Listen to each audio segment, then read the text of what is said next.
E aí, pessoal, voltamos então com a Lei 9784 e agora do impedimento e da suspeição. A lei vai tratar quem é impedido de atuar no processo e não vai poder atuar, e a lei vai tratar da suspeição, quem que é suspeito e também não vai poder participar de eventual processo administrativo. Então a lei fala, é impedido de atuar no processo o servidor ou autoridade que tenha interesse direto ou indireto na matéria. Então lembra do nosso caso do parque que vai ser transformado em área residencial? Imagina que o servidor, ele comprou um prédio, comprou um apartamento, prédio é muito, né? Comprou um apartamento bem aqui, porque ele adorava a vista desse parque. Só que agora tem a proposta de transformar o parque em área residencial, vai perder a vista dele. Esse servidor foi nomeado para ser o presidente da comissão que vai levar esse processo administrativo adiante.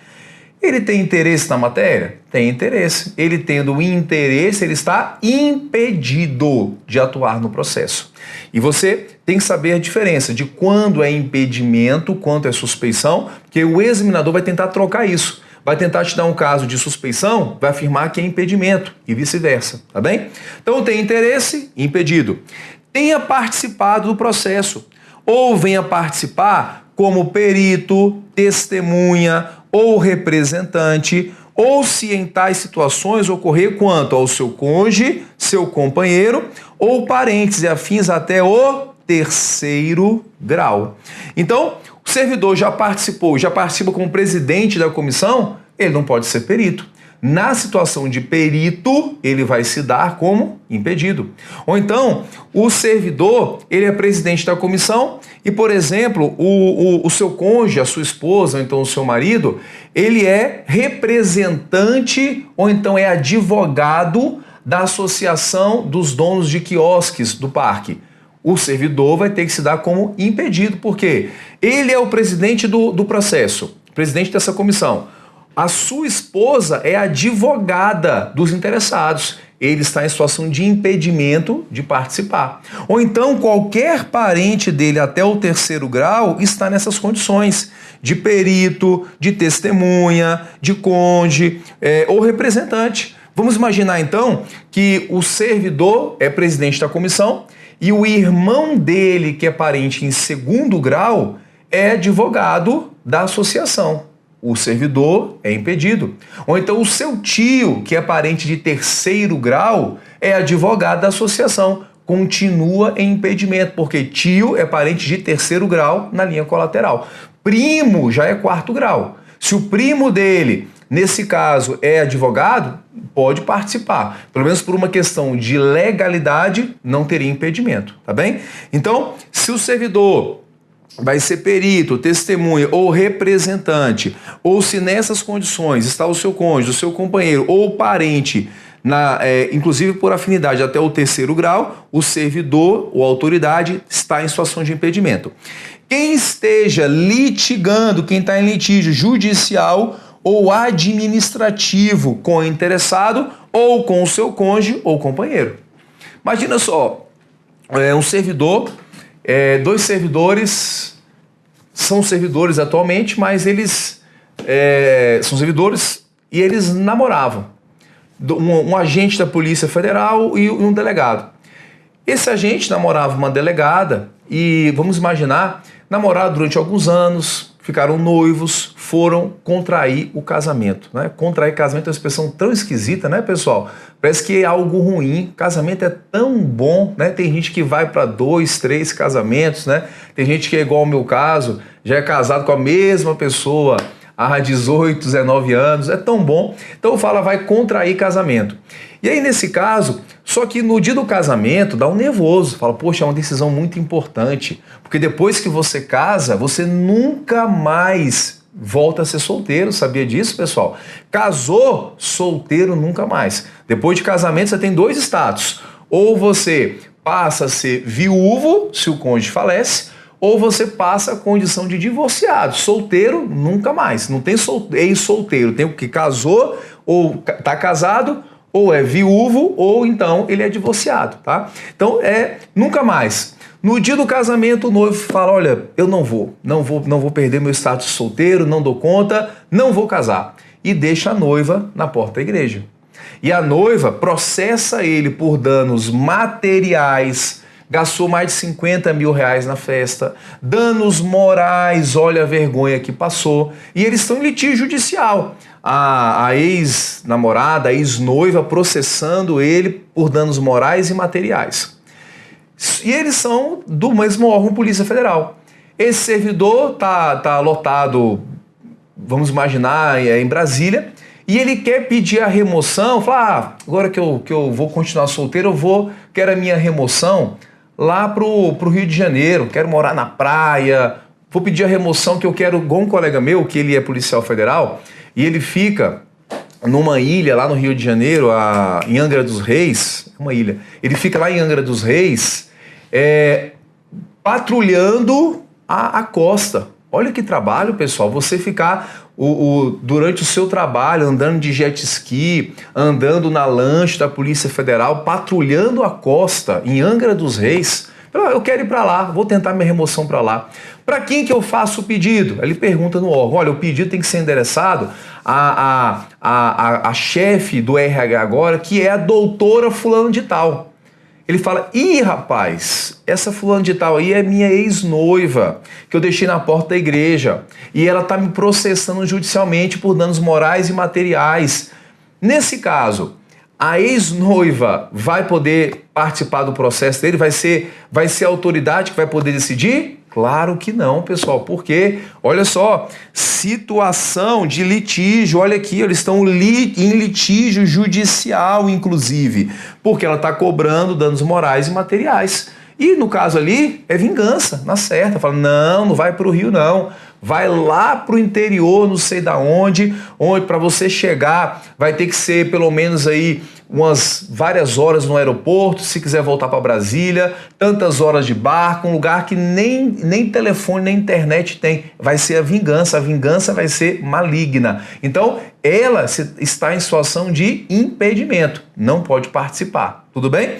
Então, esse é caso de impedimento.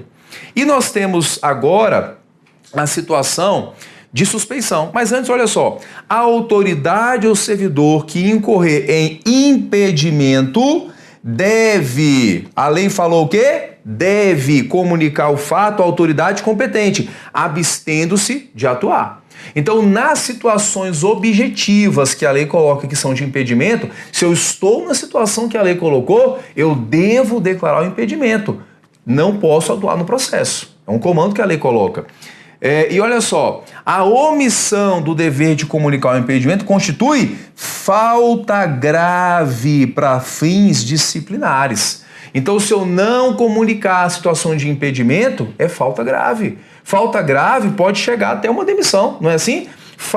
Infrações leves, advertência, média, suspensão, grave, uma demissão. Então, olha só como que a lei tipificou essa falta de comunicação do impedimento. Tudo bem? Avançando, olho na tela, vem com a gente, suspeição. Pode ser arguída a suspeição de autoridade ou servidor. Quais são os casos? Que tenha amizade íntima ou inimizade notória com algum dos interessados do processo ou com seu cônjuge, companheiro, parente e afim até o 3º grau. Então, quando há uma amizade íntima ou inimizade notória, que todo mundo sabe que tem, nesse caso, então, está em situação de suspeição. Então, diferencie bem.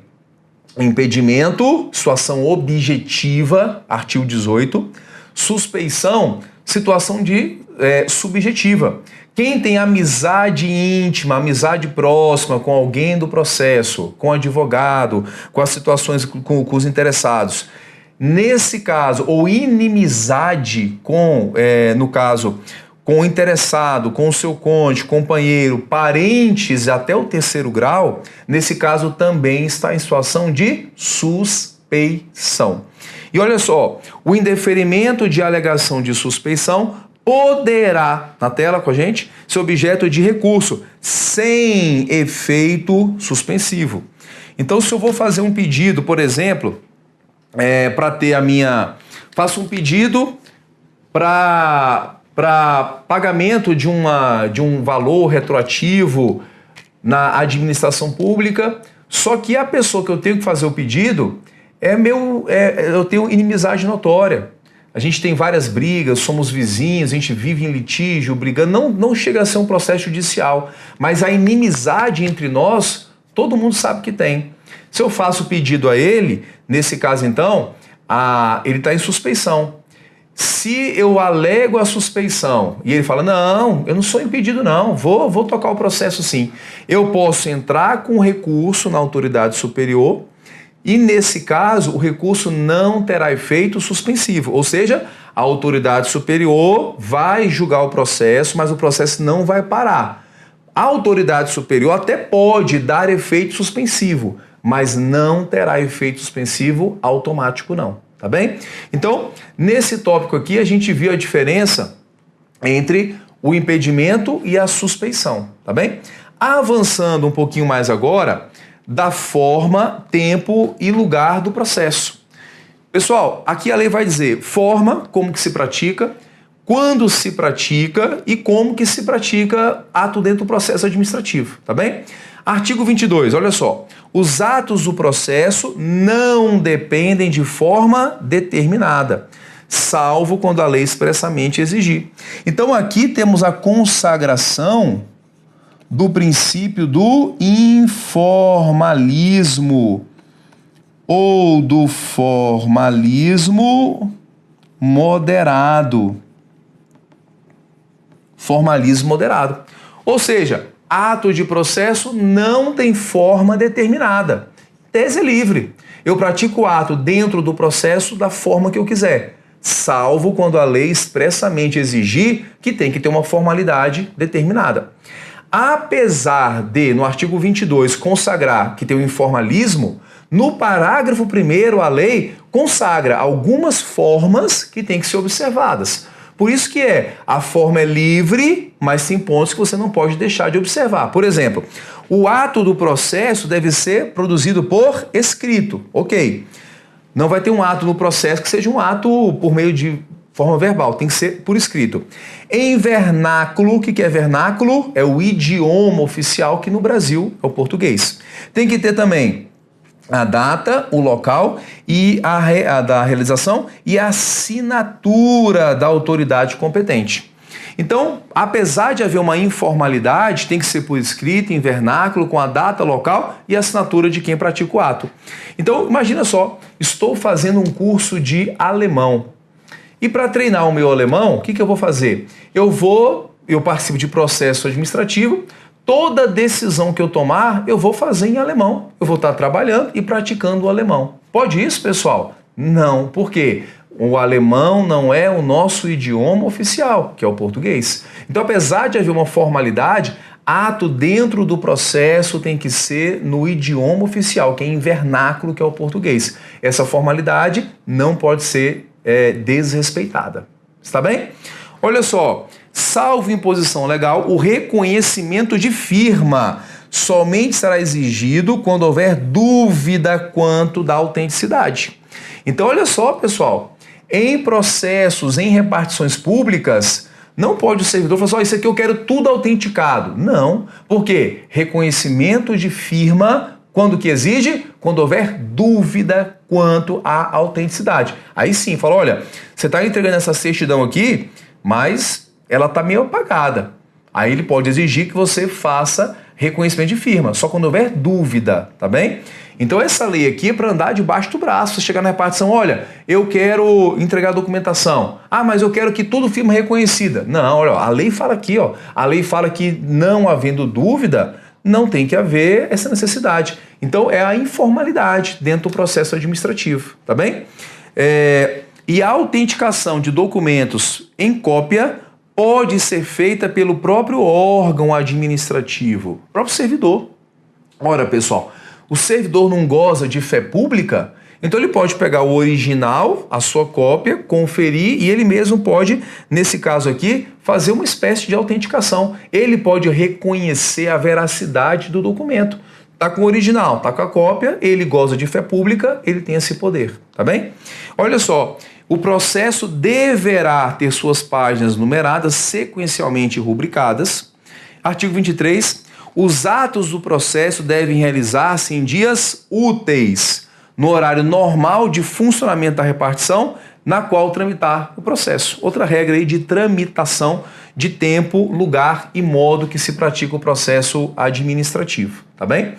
No parágrafo único tem uma outra regra que fala assim, ó: serão concluídos depois do horário normal os atos já iniciados, cujo adiamento prejudique o curso regular do processo ou cause dano ao interessado ou à administração pública. Então, nesse caso aqui, pessoal, pode sim concluir ato do processo depois do horário normal. Se for prejudicar ou a administração ou o interessado, pode concluir. Eu lembro quando eu advogava, eu fui entrar com recurso administrativo uma vez e era assim, um calhamaço de folhas, de documentos. Cheguei no órgão administrativo, era 15:06 mais ou menos. Aí perguntei, olha, vou entregar a documentação, ainda bem que eu cheguei a tempo, né? Fecha 6 horas. Não, aqui fecha 15:06. Eu, oxi, como é que fecha 15:06? Não existe isso não. Não, aqui a gente fecha 15:06.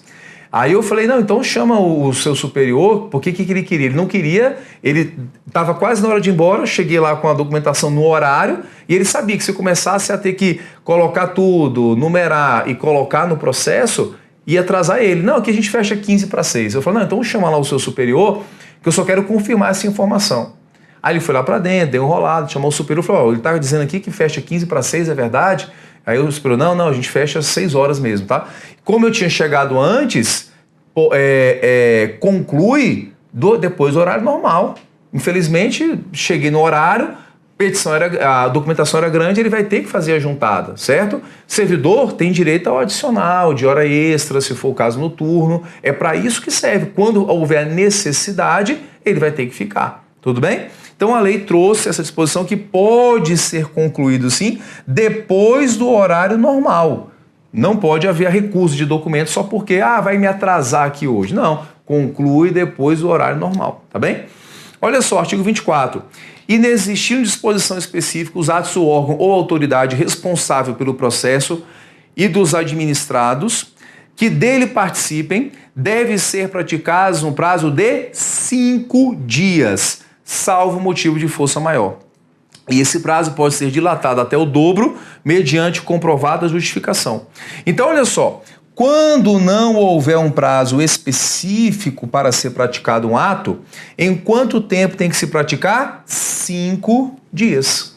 Então, aqui é interessante porque se eu tenho um ato a ser praticado no processo, o ideal era que a lei trouxesse em quanto tempo cada autoridade vai praticar uma decisão. O ideal seria a lei trazer os prazos e o prazo ser respeitado.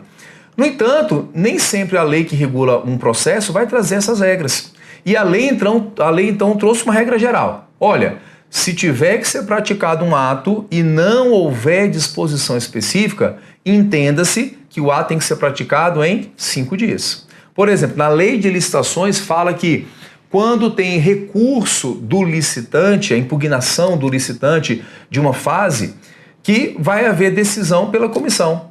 Só que não fala qual que é o prazo da decisão. Então aplicaram a regra da Lei 9784 lá pelo TCU. O TCU disse, olha, já que a comissão de licitação tem que responder ao recurso na licitação, responder à impugnação, não tem prazo na lei específica, aplica o comando da Lei 9784. Fala, dentro de um processo, um ato vai ser praticado, não tem o prazo fixado na lei, aplica-se a regra da Lei 9784, na qual a decisão tem que ser tomada em até 5 dias, podendo aqui, conforme a lei prevê, dilatar, prorrogar até o dobro, havendo justificação. Certo? Artigo 25. Os atos do processo devem realizar-se preferencialmente na sede do órgão, cientificando os interessados se outro for o local da realização. Há outra regrinha aqui, que também para concurso não tem tido muita significância. Então, nós encerramos aqui esse bloco que falamos do impedimento, da suspeição, do tempo, lugar e como que você pratica atos dentro do processo. Ficamos aqui e até o próximo encontro.